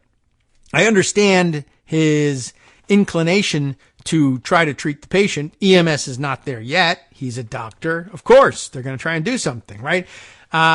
If the cops don't do a particularly good job in explaining what's going on, and that's not cops' strong suit usually, you could see where he might be confused. Then, of course, he would have been further enraged by being dragged away and then thrown to the ground, as it would enrage anybody. But in certain circles, taking umbrage at that and spending the next half hour berating the cops for it gets you in further trouble. But it didn't because white privilege, but also, his own, they didn't know who he was, so we can't really blame the power structure for it. But I would say probably any black person who stands there and berates the cops with profanity for the next half hour, doesn't make it to the half hour point. At the minimum, they cuff them and haul them away just to shut them up and get them off the scene. But really, and some friends of his are seen as, pulling him aside and just saying, take a breath, calm down. This is, the medical emergency has been addressed. You have a beef with the cops, but they're not, yelling at them isn't going to fix it right here. You might want to sue them or whatever, and maybe you want to walk away and do that. But for right now, just leave. And he won't do it. And that's just the Jackson and congressional ego taking over here. Now, also at some issue here is what he was doing with the patient. So, no one alleges that there's been any misconduct with or that there's any relationship with this person who's experiencing the medical emergency or anything like that.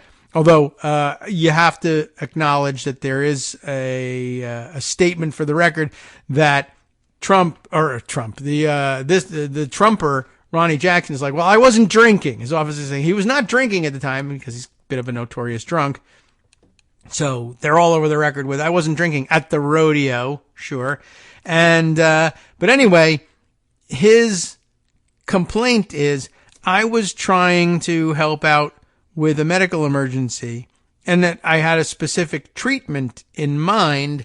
And the cops were a little bit dubious of this because, of course, here comes, EMS. And I guess they anticipated that EMS was going to possibly have to, bag this patient and help them breathe. And here Jackson was not only inserting himself into the situation, but was inserting something into the patient's mouth, which they thought, let's not be messing around with that right now. And they didn't want, and so Jackson turns it into, well, are you challenging my medical knowledge? You're just a cop. What do you know about anything? Apparently, he puts a gumball in the patient's mouth in the belief that she was, I guess, exhibiting signs of being hypoglycemic, and that he thought the gumball would give her sugar and help out. But the cops were more like, EMS is almost here. Let's all just get out of the way and not do anything. And, here's Jackson arguing about, the medical treatment with them, as well as making it about himself. And he just basically should have gotten out of the way. But of course, profanity becomes the preferred action. You effed up, MFer, he says as he gets into his car when they finally get him out of there. So there you go. The part about the gumball comes up over here. The cop is on his body camera saying, I know you're there to help, right? But I got EMS coming on scene, Young said to Jackson, who disputed the trooper's timeline of events. I said, hey, we got a car coming. Multiple people moved out of the way. You came down on your knees and somebody was trying to put something in her mouth that didn't need to be. We asked not to, right? That comment appeared to refer in part of the sheriff's report, appeared to refer to part of the sheriff's report that said Jackson tried to care for the patient by putting a gumball in her mouth as a way to elevate blood sugar. Like right now, it just sounds like that's why not give her hydroxychloroquine and a light bulb? Well, okay, there's a legitimate reason, possibly. He put a gumball in her mouth as a way to elevate blood sugar. Who has access like that to gumballs? Anyway, Jackson, I just carry them in my pocket for you, in case you need blood sugar or pocket lint. Jackson suggested to Young that he did that because she may have been hypoglycemic. Young said she was anemic, and Jackson disagreed, telling Young he does not have the medical knowledge to know that, and he probably doesn't.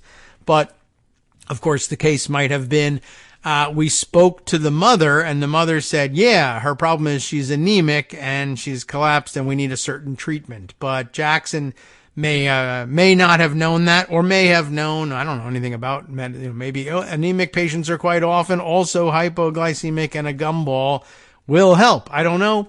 Maybe he's right, maybe he's wrong, but of course he turns it into a fight about himself instead, and that's that. That's too much time spent on that already.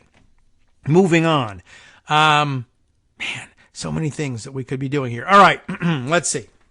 We could get more mad at Ruth Marcus, but maybe we don't. Maybe that's not super productive. There's lots of great stuff out here. There's a focused piece from the Washington Post on what happened with the voting machines in Coffee County.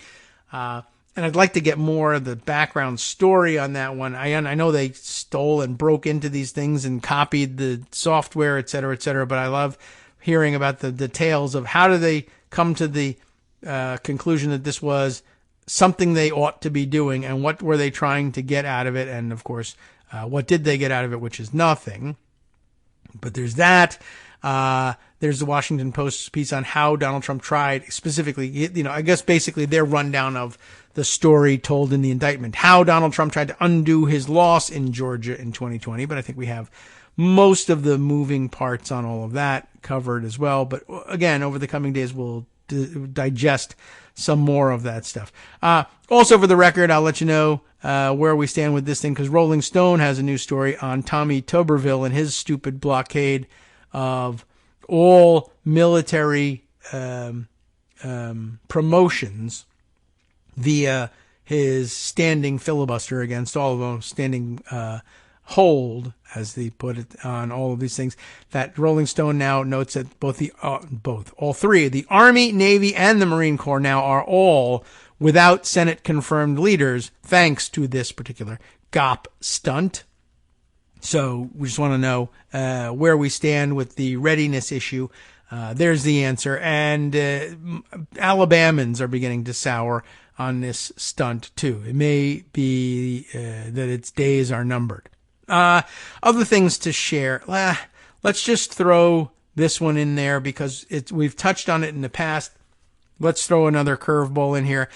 In the middle of discussing the coup plotting here in the United States, I thought I would share this headline with you. Disturbingly advanced. This headline reads, it's a quote from some document detailing this. Horror details emerge after failed coup plot. Not our failed coup plot in this country. And it's not ours because we weren't the ones plotting. But the one we heard about once before. And you'll remember it when we read about it. Disturbing new details have emerged after a far-right terrorist group, now just calling it a terrorist group, outright, plotted to overthrow the government of a European nation. It's Germany. Although this is being reported from out of Australia, I don't know what news.com.au actually is, but maybe it's the Sydney newspaper's website. I don't know. Anyway, it doesn't matter. Let's see if things get cleared up while we're reading it, I'll relay that. But Jamie Seidel, writing for this unknown source, remember this story? Germany's battle against fascism is faltering. New details of a disrupted coup plot reveal plans were well advanced for a full frontal assault on the nation's government. And the revelation comes as the suspect, Alternative for Germany, right-wing populist political party, takes second place in national opinion polls. Alternative for Germany, abbreviated here AFD. So you remember this was the weirdo Reichsburgers people, right? And the guy with the princely name that contended that he was somehow the rightful head of the German government. What's up here? Germany's federal court has been told a female former politician and hardline AFD political party member had led 3 members of the far-right terrorist organization Reichsbürger, or Reich citizens, on a guided tour, this sounds familiar, of the nation's parliament house, the Reichstag. In December, 3,000 police swept through houses and workplaces in Austria, Germany, and Italy to arrest 25 people for plotting to, quote, eliminate the existing state order in Germany using violence and military means. How do you like that? Reichsbürger is an offshoot of the sovereign citizens movement. There's even sovereign German citizens. Its dogma rejects democracy and the legitimacy of existing governments, laws, and regulations. Instead, it wants to create a new monarchy and enforce its anti-Semitic and white supremacist ideology. Bad idea. Don't let them do it. Authorities have told the federal court that the September tour was used by the Reichsbürger operatives to photograph and video routes through Berlin's Reichstag building and nearby government offices. The planning of the armed coup was found to be disturbingly advanced at the time of the arrests, documents submitted to the court claim.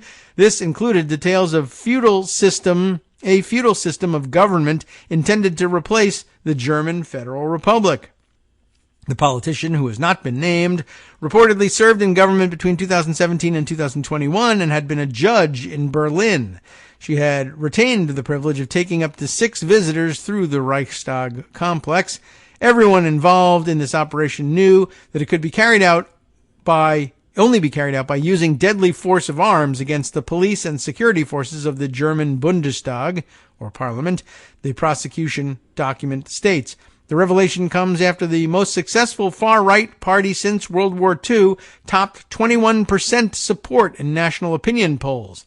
That puts the AfD party second only to the ruling center-right Christian Democratic Union, CDU, at 27%. That's closer than anyone should be comfortable with, 21 to 27. The next German federal election is in 2025.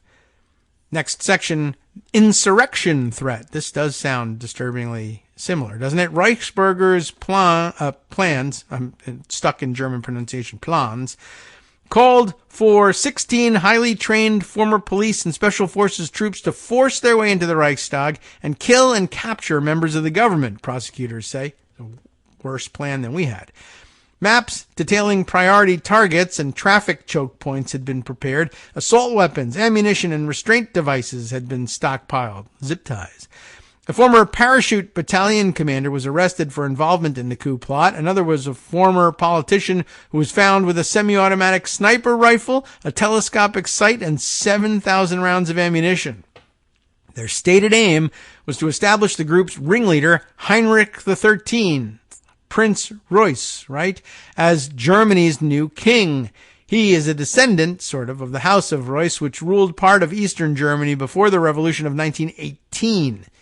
It is a scenario that seems at best bizarre, considering the stability of these democratic structures that have anchored Germany over the past 75 years, notes political analyst Thomas Falk. Yet, the ridicule the movement received until now allowed it to metastasize, and the German authorities have yet to find a coherent solution for this threat. Reichsbürger members reject taxation and refuse to comply with court orders. That's troublesome, right? Insisting the current system of government is, quote, illegal. They also deny the validity of government documentation, such as licenses and passports, and probably indictments and the like as well. One police officer applied for an ID card identifying himself as a citizen of the, quote, Kingdom of Prussia in 2021. He was suspended. German police and military personnel form a disturbingly high proportion of the nation's far-right extremist groups. Prosecutors this week alleged to have caught 6 trainee officers in 3 police districts sharing Nazi propaganda and child pornography. They go hand in hand, apparently.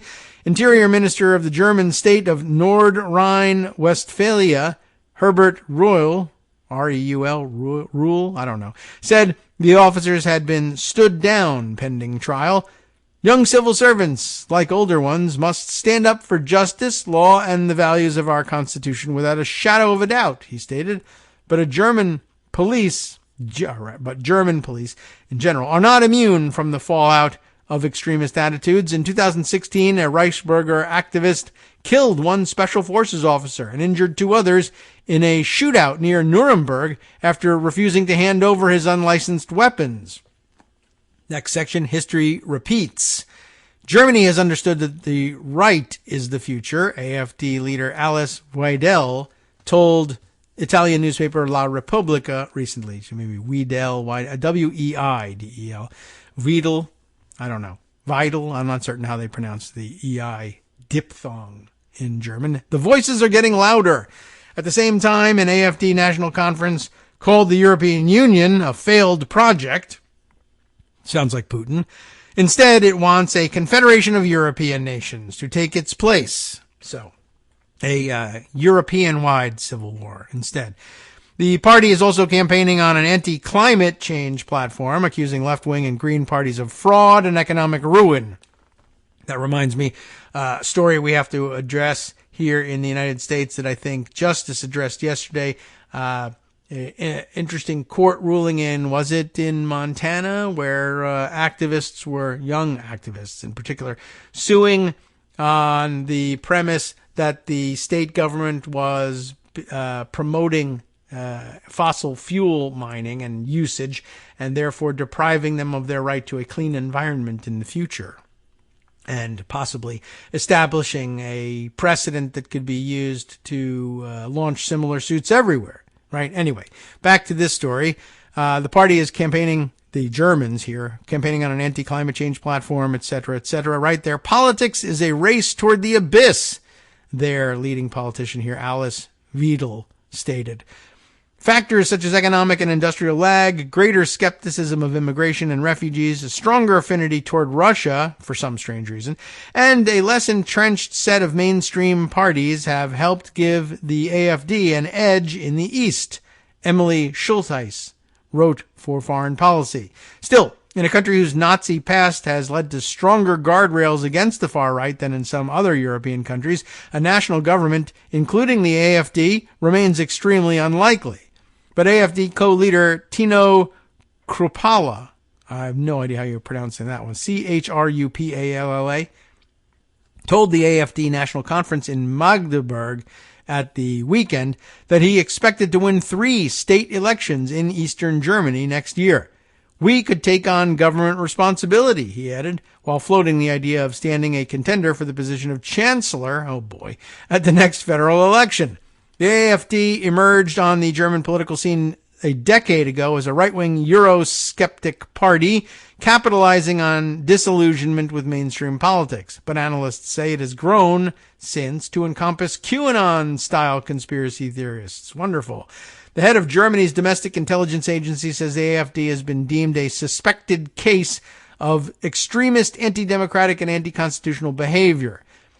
President of the Federal Office for the Protection of the Constitution, to have one, Thomas Haldenwang, told German news agency DPA on Tuesday that the AFD's parliamentary candidates were promoters of, quote, far-right extremist conspiracy theories, like Tucker Carlson. This includes the Great Replacement conspiracy theory, sorry about that one, Germany, which asserts all Western governments are colluding in a plot, sure, to eradicate the white ethnic group through immigration. This once again confirmed our assessment that there are strong anti-constitutional currents within that party whose influence is increasing, said Haldenwang. The AFD responded by attacking the neutrality of the intelligence agency, which is constitutionally compelled to resist the rise of Nazi-style extremists. It accuses Haldenwang of participating in a political party smear campaign. Interesting parallels to what's going on here. Well, they're doing it for political purposes, and this is a politically motivated prosecution of the leading political rival to Joe Biden versus over in Germany. Well, this is political bias. You're constitutionally biased against Nazis. Well, yeah, we are. And in Germany, they are in particular. So you've hit the nail on the head here, but you don't have a legitimate claim because they have legitimate reasons to be biased against the rise of Nazism in Germany. All right, just a few minutes remain here. And let's see, I'll put one more story on the record, hopefully with a quick read from at least part of what Laura Clausen wrote on a story that I intentionally left off the docket yesterday because I just don't know enough about what's going on, but it caused a lot of outrage over the weekend. Questions mount over raid on Kansas newspaper. Yes, we're aware that it happened, but we got to figure out what's going on here. Let's see, there's an update is how things lead off with Daily Beast has some surveillance video of the raid. If you'd like to look at that, that's linked here in Laura's piece. The police raid of a small-town Kansas newspaper office and the home of its publisher is drawing widespread criticism and questions about police abuses. Always wise to ask those questions. Eric Meyer, the publisher and co-owner of the Marion County Record, says the raid of his home contributed to the death of his 98-year-old mother over the weekend. That is sad news. Stressed beyond her limits and overwhelmed by hours of shock and grief after illegal police raids on her home and the Marion County Record newspaper office Friday, 98-year-old newspaper co-owner Joan Meyer, otherwise in good health for her age, anyway, collapsed Saturday afternoon and died at her home, the newspaper reported, adding that she felt unable to sleep or eat on Friday following the raid.